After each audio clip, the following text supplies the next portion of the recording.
தேனி மாவட்டம் ஆண்டிப்பட்டி தாலுகா குன்னூர் கிராமத்தில் உள்ள செங்குளம் கருங்குளம் கண்மாயினை ஆக்கிரமித்து தனிநபர் அனுபவித்து வருகின்றார்.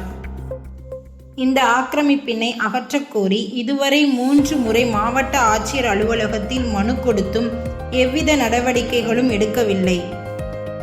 மேற்படி கிராமத்திற்கு சாலை வசதிகள் மற்றும் குடிநீர் வசதிகளும் பேருந்து நிலையத்திற்கு நிழற்குடைகளும் இல்லை.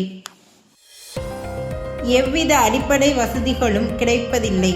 எனவே எங்கள் கிராமத்தில் உள்ள ஆக்கிரமிப்புகளை அகற்றி தரக்கோரியும் அடிப்படை வசதிகளை செய்து தரக்கோரியும் தமிழக மக்கள் முன்னேற்ற கழகம் சார்பாக கேட்டுக்கொண்டனர். பஞ்சம நிலங்களை மீட்டு எடுத்து அந்த பட்டியல் சமூக மக்களுக்கு வழங்குமாறு தமிழக மக்கள் முன்னேற்ற கழகம் தேனி மாவட்டம் சார்பாக கேட்டுக்கொள்கின்றோம். அதைத் தொடர்ந்து ஆண்டிப்பட்டி வட்டம் குன்னூர் கிராமத்திலே கருங்குளம் செங்குளம் என்ற குளம் உள்ளது. அந்த குளத்தினை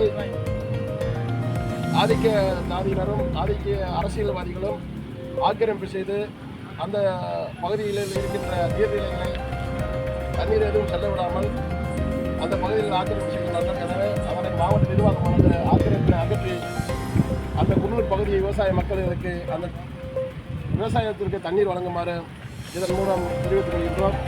அதைத் தொடர்ந்து பெரியகுளம் மற்றும் தவனப்பட்டி பேரூராட்சியில் பெருமாள் கோவில்பட்டி என்னும் கிராமத்தில் சுமார் 300க்கும் மேற்பட்ட தேவேந்திர குல வேளாண் சமுதாயத்தை சேர்ந்தவர்கள் வசித்து வருகிறார்கள். அக்கிராமத்தில் இதுவரையும் எந்த ஒரு அடிப்படை வசதியும் செய்து தரவில்லை. மாவட்ட நிர்வாகத்திடமும் மற்றும் பேரூராட்சி நிர்வாகத்திடம் மனு கொடுத்தோம். அந்த மனு மீது இதுவரையும் எந்த நடவடிக்கையும் எடுக்கப்படவில்லை. தொடர்ச்சியாக அந்த பெருமாள் கோவில்பட்டி கிராமத்தில் மாதத்திற்கு 2 முறை தான் குடி தண்ணீர் வருகிறது. ஏன் என்று தெரியவில்லை. அதுவும் அந்த பகுதியில் உள்ள சாலைகள் அனைத்தும் குண்டும் குழியுமாக தெரிகிறது. இதை சம்பந்தமாக புகார் கொடுத்தும் எந்த நடவடிக்கை எடுக்கப்படாத நோக்கத்தில் தற்பொழுது இந்த புகாரினை மீண்டும் மாவட்ட ஆட்சியர் அவர்களிடம் கொடுக்க உள்ளோம். எனவே இந்த 3 கோரிக்கைகளை ஏற்று மாவட்ட நிர்வாகமானது நடவடிக்கை எடுக்க வேண்டும் என்று இந்த பத்திரிகை செய்தி வாயிலாக தெரிவித்துக் கொள்கின்றோம்.